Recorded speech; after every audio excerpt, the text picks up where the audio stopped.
ఈవేళ ఆంధ్రప్రదేశ్ రైతు సంఘం ఆధ్వర్యంలో రాష్ట్ర వ్యాప్తంగా రైతాంగ సమస్యల పరిష్కారం కోసం అలాగే కరువు నివారణ చర్యలు చేపట్టాలని, కరువు నుంచి రైతులను ఆదుకోవాలని చెప్పేసి అనేక డిమాండ్లతో ఇవాళ కలెక్టర్ కార్యాలయం ధర్నా కార్యక్రమాలు చేయడం జరుగుతుంది. సత్యసాయి జిల్లాలో తీవ్రమైనటువంటి అతి భయంకరమైన కరువు తాండవిస్తూ ఉంది. ఏనాడు ఇంత భయంకరమైన కరువు చూడలే. ఎక్కడే కానీ ఇత్తనం పడినటువంటి పరిస్థితి లేదు. అరకొర ఇత్తనం వేసిన చోట కూడా అవి ఎండిపోతున్నాయి. ఇటువంటి పరిస్థితుల్లో రైతులు దిక్కులు చూస్తున్నారు. అయితే ప్రభుత్వానికి మాత్రం ఇంత భయంకరమైన కరువు కళ్ళకే కనపాలే. ప్రభుత్వం ఆ దిశగా ఆలోచించేటువంటి పరిస్థితి ప్రభుత్వం లేదు. అసలు కరువే లేనట్లు, ఏమీ పట్టనట్లు వ్యవహారం చాలా అన్యాయము.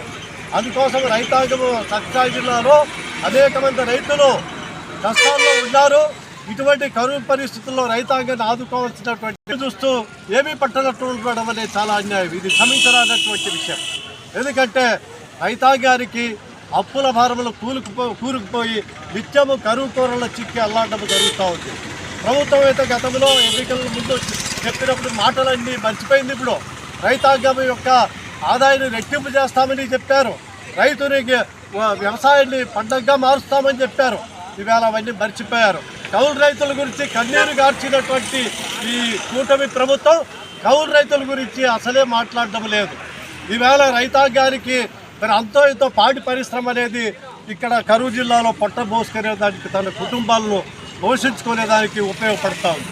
అట్లాంటిది పాడి పరిశ్రమ పడకేసింది.